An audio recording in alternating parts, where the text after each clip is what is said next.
अस्सलामुअलैकुम। इस आज का जो एक्सरसाइज है वो आज हम लोग 12.5 स्टार्ट करेंगे। 12.4 लास्ट क्लास में डिस्कस हो गया था। 12.5 talks about percentiles and quartiles. Percentiles and quartiles क्या है, इनको मैं इजी वर्ड्स में पहले समझाती हूँ। जैसे हम लोगों ने मीडियन पढ़ा था, मॉड मीडियन। तो उसमें मीडियन में क्या करते थे हम, हमारे पास एक सेट होता था। ठीक है, मैं इधर एक डायग्राम बना के समझाती हूँ। हमारे पास लेट्स से 100 स्टूडेंट्स हैं जिनका हमने डाटा निकालना है। तो यहाँ पे 0 है और यहाँ से लेकर 100 तक है। अब हम लोग कहते थे, जब मीडियन की बात करते थे तो हम n/2 यानी कि 50/2 की बात करते थे, तो वो यहाँ पर आता था, यहाँ पे 50 आ रहा होता था। तो 50 को हम लोग मीडियन जो कहते हैं, हम उसको Q2 भी कहते हैं। ठीक है, क्वार्टाइल 2 कह लें या मीडियन कह लें, एक ही बात है। ठीक है, तो इसको हम कहते थे मीडियन। तो हमें वो मिल जाता था 50, तो यहाँ पे वैल्यू होती थी जो हमारी मीडियन होती थी। अब क्या है, अगर हम लोगों ने 50 और 100 के दरमियान में कोई वैल्यू निकालें, यानी इनका इसका मीडियन निकालें। अगर सोचो इतना सा सेट है, इतना सा सेट, इतने से सेट के पार्ट में हाफ सेट को भूल कर हाफ सेट का अगर हम लोग मीडियन निकाल रहे हैं तो उसका सेंटर में आएगा जो कि 75 है। इसको हम Q3 कहते हैं, जिसको क्या कहते हैं, अपर क्वार्टाइल, या UQ भी लिख सकती हो, अपर क्वार्टाइल। ओके। और अगर यहीं पे मैं अगर 25 पे पोजीशन लेती हूँ, जो कि left side of the set के मिडल में, यानी उसका मीडियन बनता है, उसको हम कहेंगे Q1, जो कि होगा लोअर क्वार्टाइल। तो इस तरह से ये जो है हमारा सेट डिफरेंट पार्ट्स में डिवाइडेड होता है। और एक चीज और, अगर मैं यहाँ से लेकर यहाँ तक इतना सा सेट जो है, इसको मैंने कलर कर दिया, ये जो मैंने पार्ट कलर किया, ये पार्ट क्या है, ये एक्चुअली एक फुल सेट का, 100 सेट का मिडल वाला 50 पार्ट है। क्योंकि अगर हम देखें, 75 माइनस 25 करें, 75 माइनस 25 करें तो हमारे पास क्या आता है, 50। यानी कि, और जो बाकी रिमेनिंग है 50 रहता है। तो हमारे पास जो हमने 50 कलर दी, जो रीजन शेड किया सेंट्रल पार्ट, इसका अगर हम लोग डिफरेंस निकालें, यानी कि अपर क्वार्टाइल माइनस लोअर क्वार्टाइल, तो इससे हमारे पास इंटर क्वार्टाइल रेंज आती है। यानी कि ये जो है ना, ये इंटर क्वार्टाइल रेंज है, जो कि हमें मिडल रेंज के बारे में बताती है। अपर क्वार्टाइल को हम Q3 भी कहते हैं, लोअर क्वार्टाइल को हम Q1 भी कहते हैं। तो Q3 माइनस Q1 जो है वो होगा हमारा इंटर क्वार्टाइल रेंज। अच्छा, जब हम लोग रेंज की बात करते थे तो हम क्या करते थे कि highest value minus lowest value. ठीक है, हाईएस्ट माइनस लोएस्ट। पर इसके अंदर हम लोग, अगर इस क्वेश्चन के अंदर हम लोग रेंज निकाले तो हम क्या करेंगे, 100 माइनस 0, तो रेंज हमारी आ जाएगी 100। पर यहीं पर अगर मैं इंटर क्वार्टाइल रेंज निकालूंगी तो वो Q3 माइनस Q1 है। Q3 हमारे पास 75 है और Q1 हमारे पास 25 है, जो क्या आएगा 50। तो यहाँ पर रेंज, इंटर क्वार्टाइल रेंज जो है वो छोटी आई है compare to the full range, क्योंकि ये इंटर क्वार्टाइल यानी कि दरमियाने क्वार्टाइल की रेंज आ रही है। तो ये एक्चुअल एसेंशियल पार्ट होता है जो कि हमें करेक्ट डाटा को एस्टिमेट करने में हेल्प करता है। तो हमें मिडल डाटा से पता चलता है कि हमारी जो पोजीशन है डाटा की वो क्या है। क्योंकि अक्सर क्या होता है, जो एक्सट्रीम वैल्यूज होती हैं जो वो आपको गलत आंसर भी दे देती हैं। तो रेंज के अंदर हम लोग एक्सट्रीम वैल्यूज यानी कि 100 और 0 तक, फुल स्टार्टिंग से लेकर एंड तक सारी वैल्यूज को कंसिडर कर रहे होते हैं। पर इंटरक्वार्टाइल रेंज मिडल पार्ट को टारगेट करता है। तो इससे क्या होता है कि हम लोग एग्जैक्टली फाइंड करते हैं कि डेटा कितना कंसिस्टेंट है, कितना स्प्रेड आउट हुआ है। तो उससे हमें अपर क्वार्टाइल माइनस लोअर क्वार्टाइल से हमें सेंट्रल डेटा जो है उसकी कंसिस्टेंसी का पता चलता है। तो IQR is very very useful in this. अगर हम लोग लोअर क्वार्टाइल की बात करें, Q1, इसका फॉर्मूला ये है 1/4 n+1। जैसे हम लोग Q2 के लिए हम लोग यूज करते थे n/2, इसके लिए यूज करेंगे 1/4 n+1। तो इस क्वेश्चन के मुताबिक ये बन जाएगा 1/4 100+1, इस तरह से। और जब अपर क्वार्टाइल है उसमें हम लोगों ने लिखना है 3/4 100+1, इस तरह से लिखा जाएगा इस केस में। तो ऐसे जो है ये क्वेश्चन सॉल्व हो रहा होगा। ठीक है, एंड फर्दर जो है ये हमारे पास इंटरक्वार्टाइल रेंज और रेंज के अंदर हम लोगों ने इस तरह से करना है। ऑल्सो अगर इसका आंसर कोई डेसिमल प्लेसेस में आता है, जैसे कि आंसर आ रहा है 3.71, तो इसके अंदर इसका आंसर, जैसे लेट्स से मुझे नहीं पता इसका आंसर क्या आ रहा है, मैंने कैलकुलेट नहीं किया, पर मैं एक बता रही हूँ, लेट्स से इसका आंसर आ रहा है 3.71।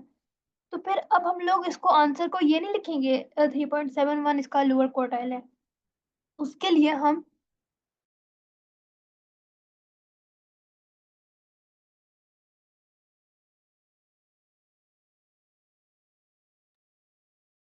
उसके लिए हम लोग क्या करेंगे, 3 और 4 का मीन लेंगे, यानी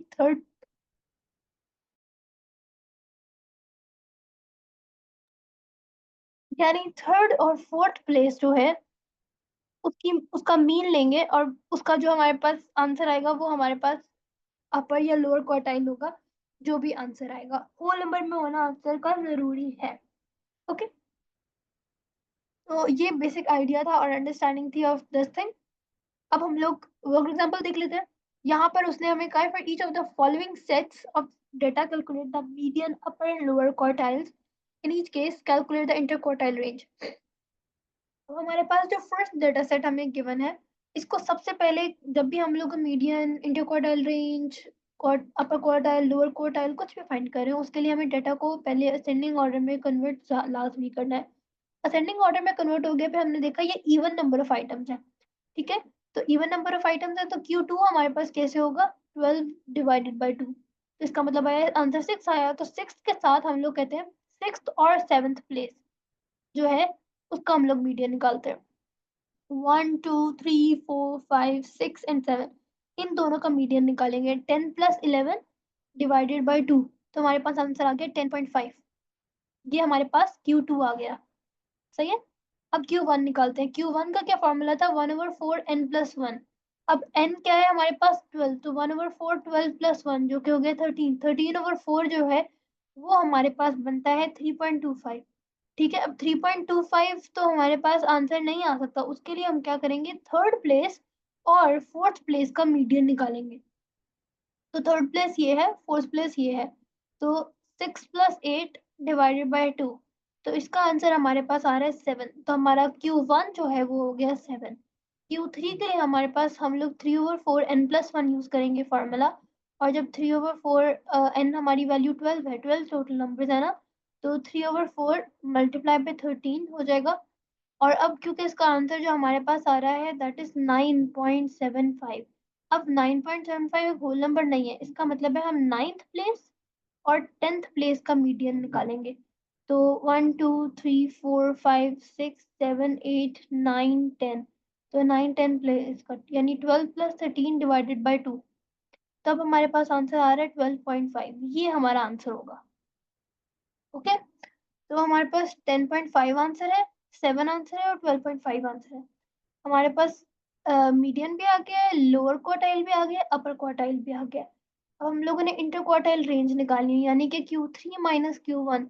Q3 हमारे पास आ रहा है 12.5 और Q1 जो आ रहा है वो आ रहा है 7.5, जिससे आंसर हमारे पास आएगा 5.5।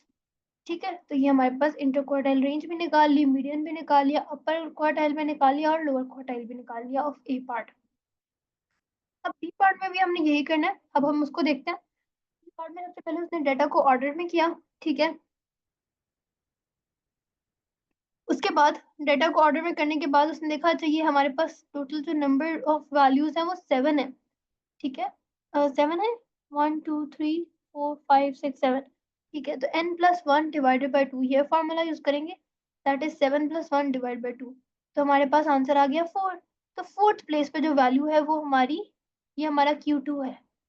ठीक है, Q1 जो है वो हमारे पास होगी 1/4 n+1,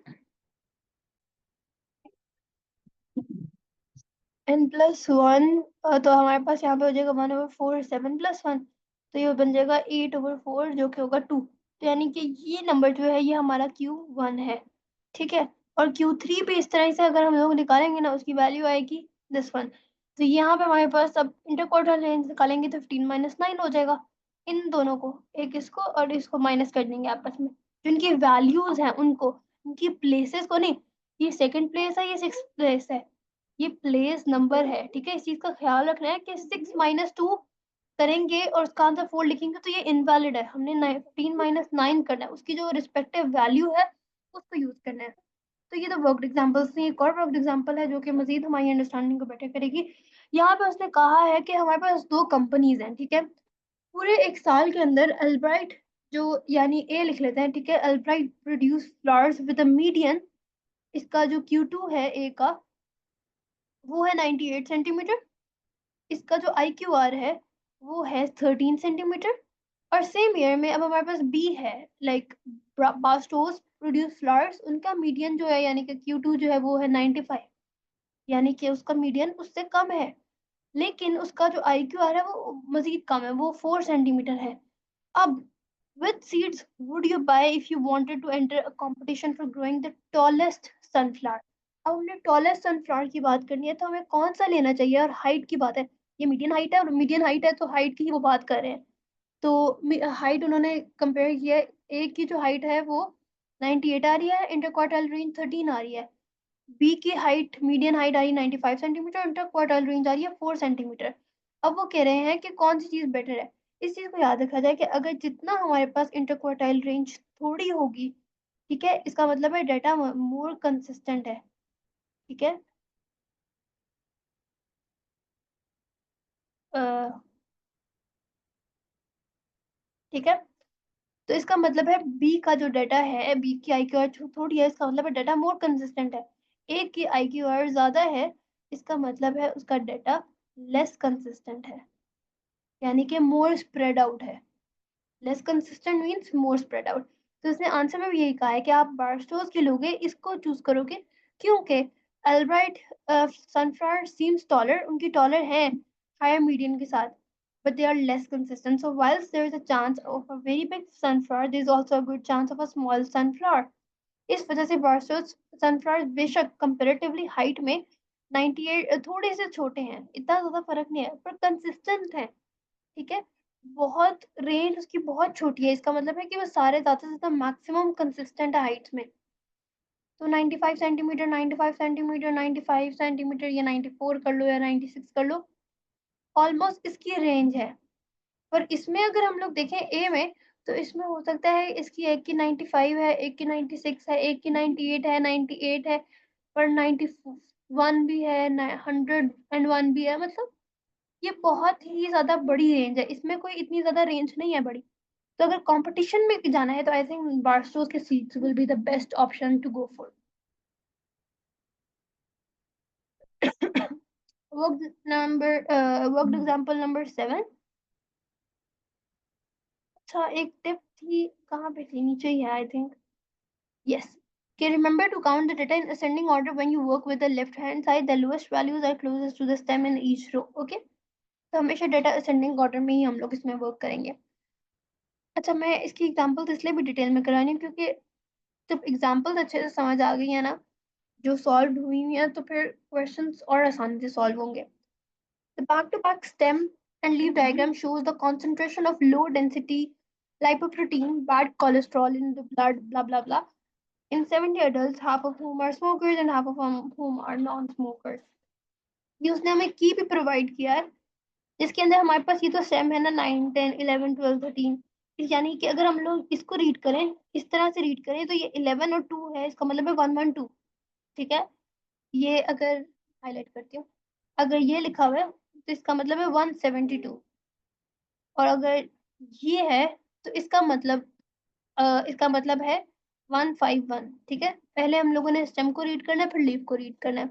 जैसे उसने यहाँ पे की में भी बताया हुआ कि अगर ऐसे लिखा हुआ है तो इसका मतलब है आपने इसको 90 पढ़ना है, 90 पढ़ना है ऐसे। और अगर स्मोकर्स इस साइड पे आपने डायरेक्टली पढ़ना है, इस साइड पे आपने इसको ऑपोजिटली पढ़ना है, की से आप भी चीज समझ लें। फिर determine the median for each group. अब दोनों दोनों के मीडियन हम लोगों ने काउंट करने हैं। हमारे पास 1 2 3 4 5 6 7 8 9 10 11 12 13 14 15 16 17 18 19 20 and then 26 29 30 31 32 33 34 35। सो इधर भी 35 सेट्स है, इधर भी 35 है, क्योंकि टोटल 70 है ना, तो दोनों तरफ 35 है, अगर एक तरफ 35 है तो दोनों तरफ 35 है। और डाटा को अगर हम देखें 90 98, ये सारे डाटा जो है वो ऑर्डर्ड में भी है, तो असेंडिंग भी है। तो अब हम लोगों ने Q2 निकालना है, पहले हम लोग नॉन स्मोकर्स का निकालेंगे। नॉन स्मोकर्स का Q2 कैसे निकालेंगे, 35 divided by 2, which is going to be, क्योंकि हमारे पास ऑड है तो 35 प्लस 1 यानी 36 डिवाइड बाई 2, तो हमारे पास आंसर आएगा 18। तो जो 18th रैंक पर 18th वैल्यू आ रही है हम उसको काउंट करेंगे। हम काउंट कैसे करेंगे? 1 फिर इसको 2, इधर इसको 1 नहीं काउंट करना है, इस इनको ख्याल रखना है। This is 1, this is 2, this is 3, this is 4, this is 5, this is 6, 7 8 9 10 11 12 13 14 15 16 17 and this is 18। ये हमारे पास 18 वैल्यू है। तो हम इसको कैसे पढ़ेंगे? 1 to 8। तो Q2 जो है वो हमारे पास हो गया नॉन स्मोकर्स का 128, और स्मोकर्स का अगर हम लोग निकालेंगे तो अब हम लोग उसको इधर से काउंट करेंगे। 1 2 3 4 5 6 7 8 9 10 11 12 13 14 15 16 17 18। तो 4 आंसर आया, तो 164 जो है हमारे पास स्मोकर्स का मीडियन है। अच्छा मैं आपको बताती हूँ इसकी रीजन कि हम लोगों ने इसको हमने ऐसे क्यों काउंट किया और इसको हमने इस तरह क्यों काउंट किया। अगर हम लोग अलग से इसको भी इसी तरह काउंट करें जैसे हमने नॉन स्मोकर को काउंट किया, यानी 1 2 3, नहीं सॉरी, नॉन स्मोकर्स ने ऐसे काउंट किया था 1 2 3 4 5 6 7 8 9 10 11 12 13 14 15 16 17 18। तो 18 पे ये वैल्यू आ रही है, तो 167 अगर हम लोग मीडियन लिखेंगे तो वो गलत है। इसका जो ऑर्डर है उसको ख्याल रखना है। जब हम लोगों ने नॉन स्मोकर्स की तरफ काउंट करना है तो पहले इसको काउंट करना है फिर इसको काउंट करना है, यानी कि ऑर्डर्ड काउंट करना है ऑर्डर में। और जब हमने स्मोकर्स में काउंट करना है तो पहले 2 को, फिर 0 को, फिर 1 को, फिर 0 को, फिर 2 को, फिर 3 को। ठीक है, इन चीज़ों का ख्याल रखना है। रेंज फाइंड करनी है। स्मॉलेस्ट वैल्यू 173, लार्जेस्ट वैल्यू 173 है, स्मॉलेस्ट वैल्यू 90 है। 173 माइनस 90 करेंगे, ये आंसर आया।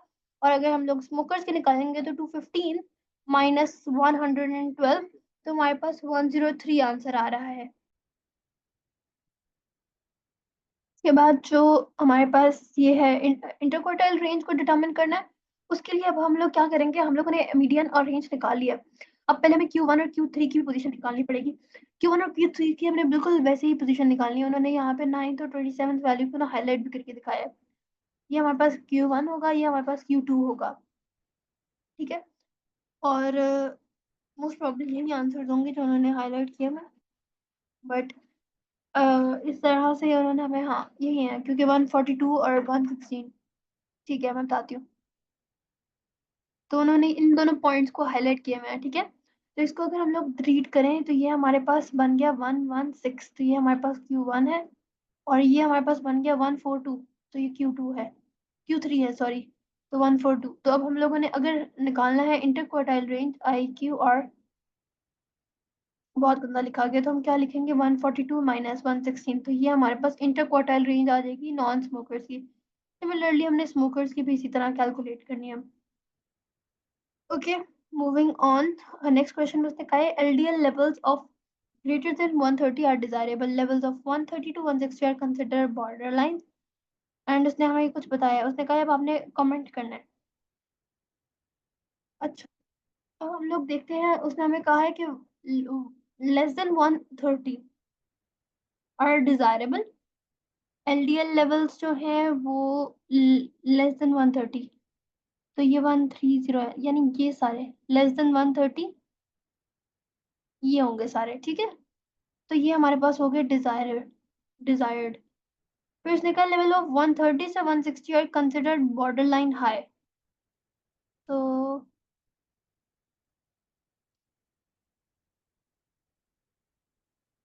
These are border line high.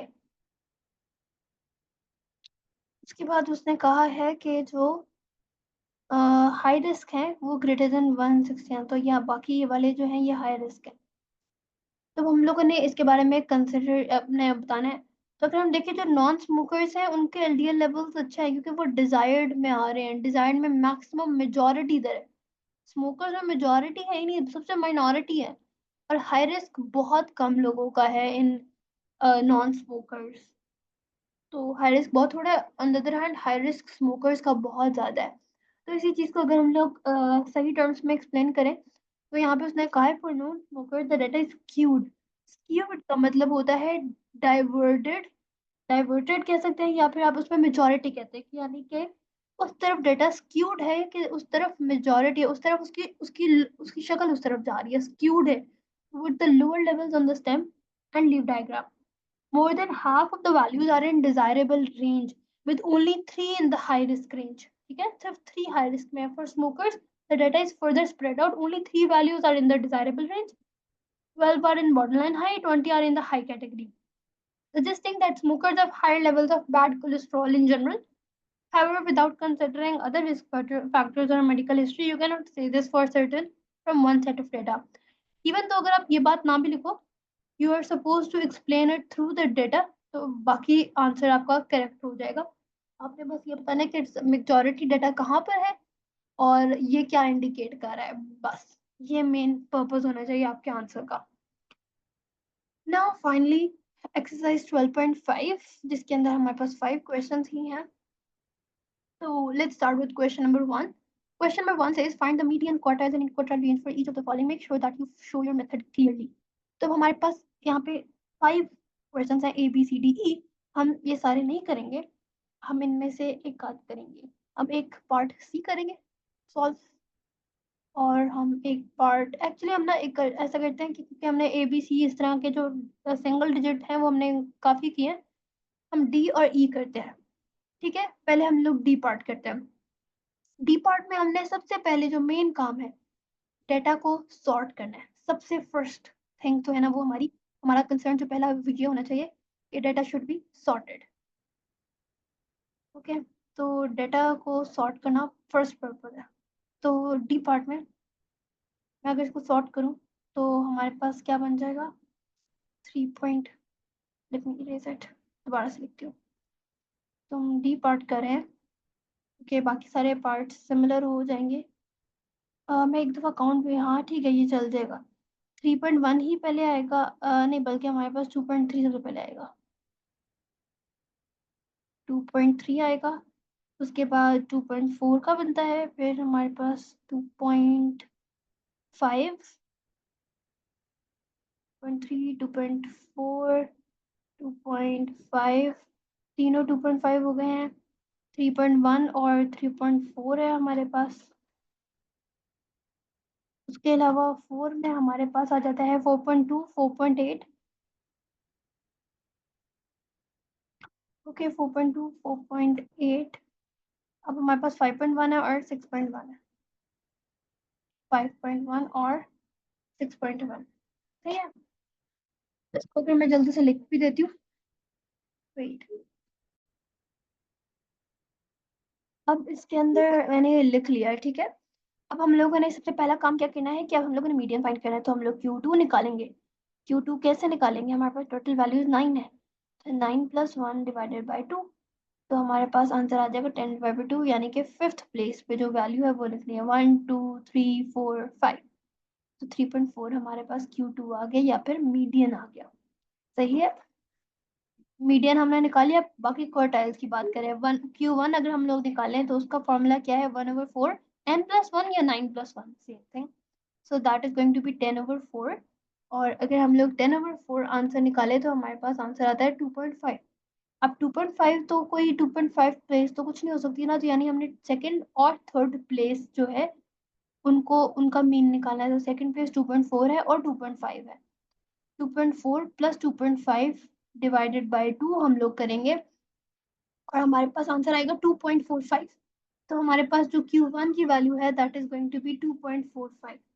Q3 अगर हम लोग निकालेंगे तो वो हमने 3/4 एंड 9+1 करना है. तो वो हमारे पास बन जाएगा 3/4 इंटू 10 यानी कि 30/4. तो जब हम लोग 30/4 करेंगे तो हमारे पास आंसर आएगा 7.5. इसका मतलब है हमारी 7th और 8th प्लेस जो है इसका मीन निकालना है. तो 7th प्लेस हमारे पास बन रही है 1 2 3 4 5 6 7 एंड 8, 4.8 एंड 5.1.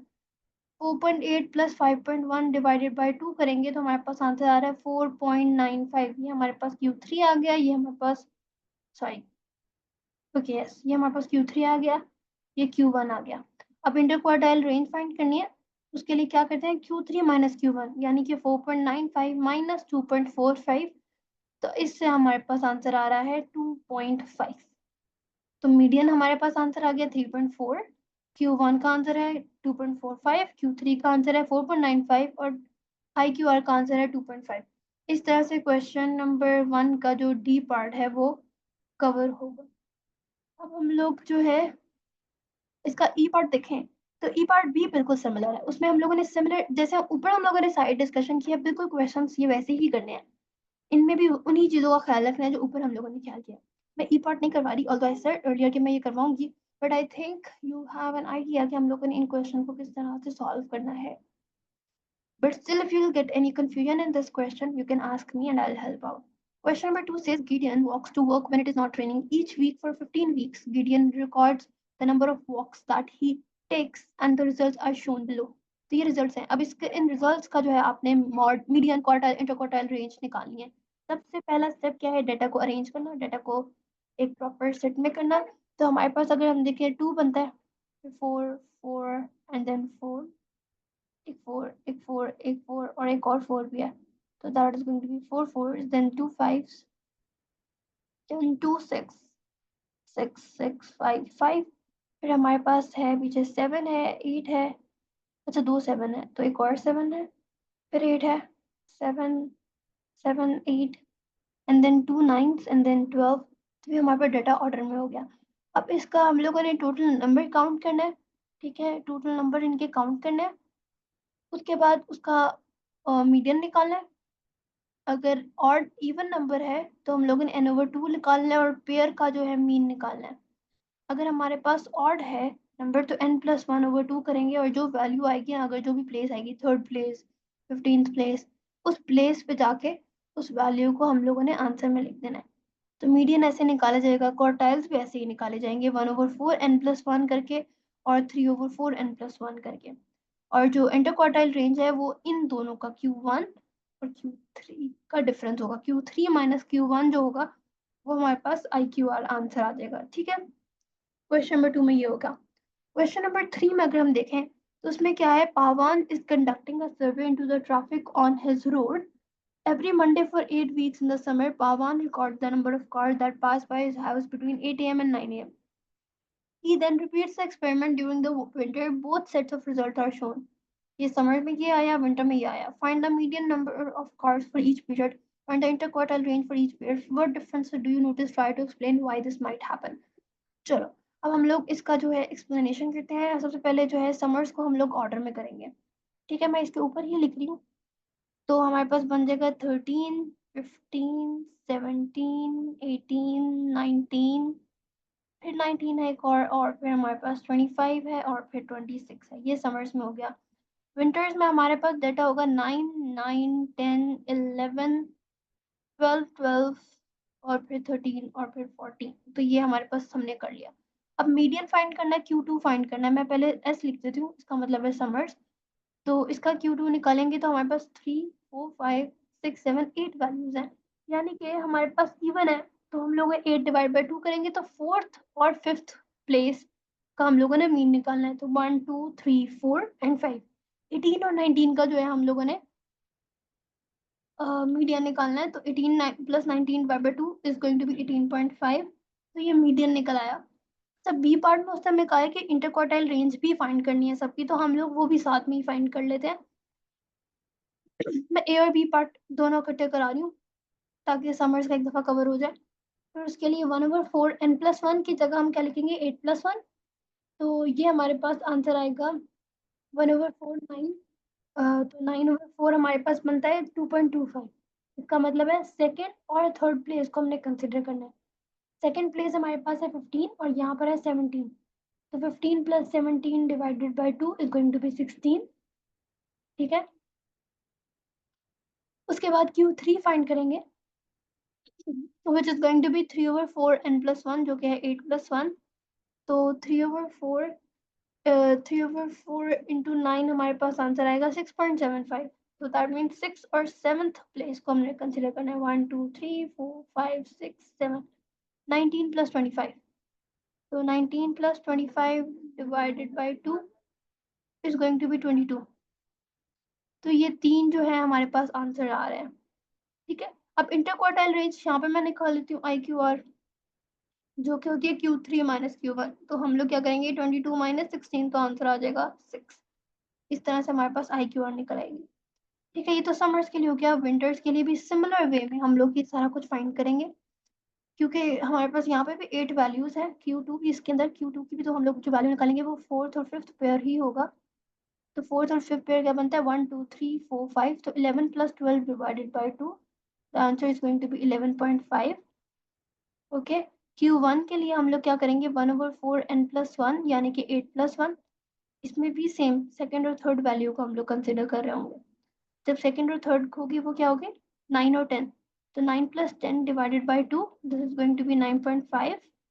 Q3 अगर हम लोग फाइंड करते हैं, उसके अंदर हम लोगों ने 6th और 7th पोजीशन को देखना है। तो 3 4 5 6 एंड 7, तो this is going to be 12 + 13 divided by 2, which will be 12.5। तो हमारे पास अब इसका जब IQR निकालते हैं, इसका IQR निकालेंगे 12.5 माइनस 9.5, तो हमारे पास आंसर आएगा 3। तो सिर्फ IQR को देखते हुए और हमारे पास बाकी वैल्यूज को देखते हुए उसने कहा हमें बताओ आपको डिफरेंसेस क्या नोटिस किए आपने, and try to explain why this will happen.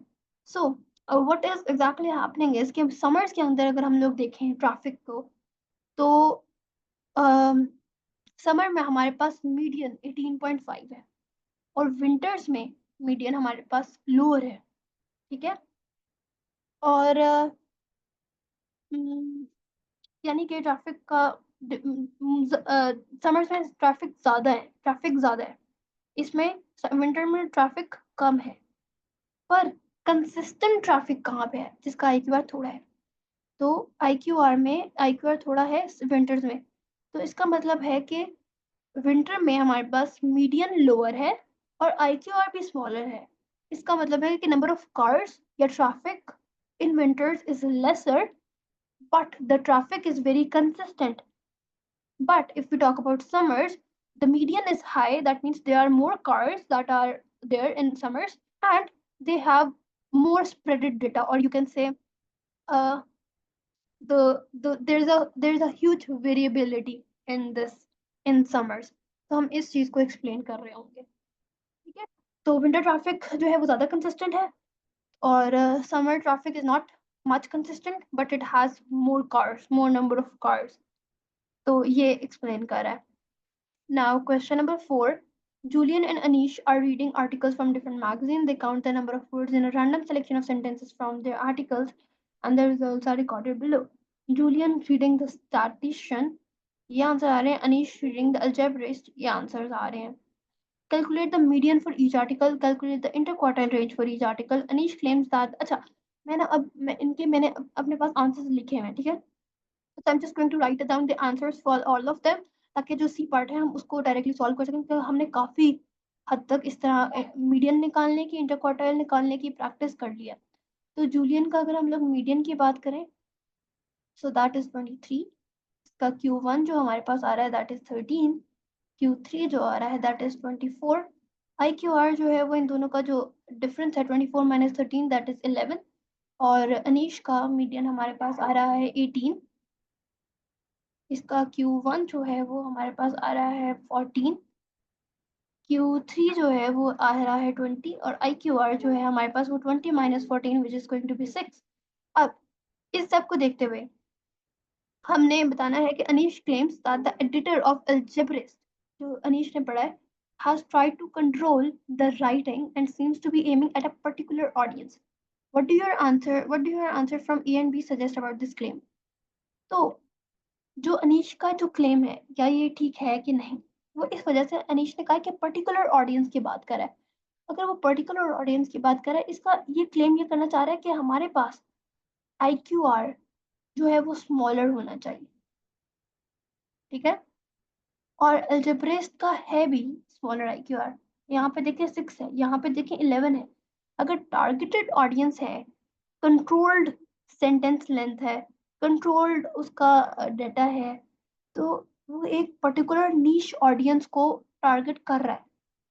तो अकॉर्डिंग टू दिस, ये जो स्मॉलर IQR है ये हमें इस चीज़ को शो कर रहा है, रिप्रेजेंट कर रहा है कि जो अनीश का जो क्लेम है दैट इज ट्रू, क्योंकि IQR is smaller, that means the data is less spread out. तो ये चीज़ भी कहा जाती है। लेस स्प्रेड आउट को तो नहीं कहेंगे हम यहाँ पर कि वो यानी कि जनरल ऑडियंस नहीं है, पर्टिकुलर ऑडियंस है, इस चीज़ को हम थोड़ा सा कह सकते हैं। Okay, Question number 5. The fuel economy of 18 new car models was tested in both city traffic and open road driving conditions, and the following stimuli diagram was produced. अब हमारे पास सिटी ट्रैफिक है और हमारे पास साथ में एक ओपन रोड है, उसने हमें साथ में की भी प्रोवाइड किया है जो कि हमें बता रही है कि हमने कैसे इसको रीड करना है। और यानी कि इसके बाद हमारे पास 8.0 से 11.5 है, इस तरह से हम लोग इसको डील कर रहे हैं। Find the range of kilometre per litre of petrol for city traffic and then for open road conditions. Range कैसे फाइंड करेंगे? अगर ओपन रोड की फाइंड करनी है तो it is going to be 174 minus 17.4 minus 11.5। ठीक है, तो no actually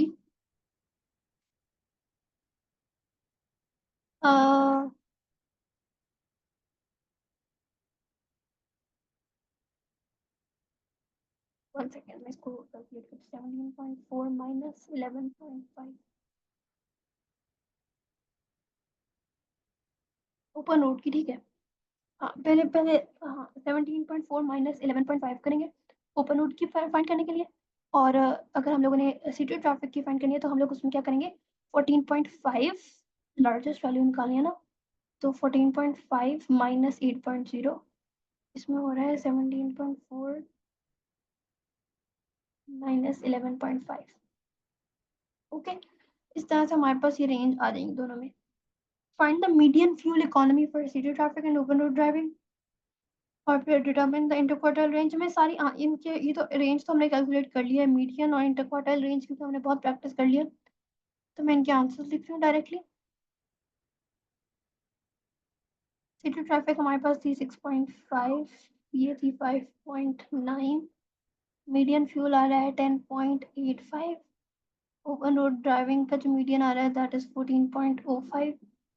interquartile range city traffic की पहले लिख लेती हूँ, दैट इज 3.275, और इसका आंसर आ रहा था 3। ओपन रोड ड्राइविंग का जो इंटरक्वार्टाइल रेंज है उसकी वैल्यू आ रही है 3.65। अब कंपेयर करना है और इसके बारे में एक्सप्लेन करना है। अब हम लोग अगर कंपैरिजन करें तो हम देख सकते हैं कि ओपन रोड ड्राइविंग का जो मीडियन है, this is the range, this is the median, this is the interquartile range. तो मीडियन जो है वो ओपन रोड ड्राइविंग की बेटर है देन द सिटी ट्रैफिक, वो ज़्यादा है, ये ग्रेटर है, तो मीडियन ज़्यादा अच्छी आ रही है इसकी। पर अगर हम लोग IQRs की बात करें तो IQRs ऑलमोस्ट सिमिलर है, क्योंकि 3.2 है और ये 3.7 बनता है ऑलमोस्ट। ठीक है, पर अगर हम लोग इसकी वेरिएबिलिटी देखें तो IQR क्योंकि सिटी ट्रैफिक का कम है तो इसके अंदर लेस कंसिस्टेंसी है compare to the open road driving. तो ये हम लोग इसके ऊपर जो है डिस्कशन कर सकते हैं। तो ओपन रोड जो है वो ड्राइविंग इज मच बेटर क्योंकि उसकी कंसिस्टेंसी ऑलमोस्ट सिमिलर है, पर हमारे पास अगर हम लोग फ्यूल की बात करें तो फ्यूल में बेटर आ रहा है open road. So that's why open road is going to be the better one.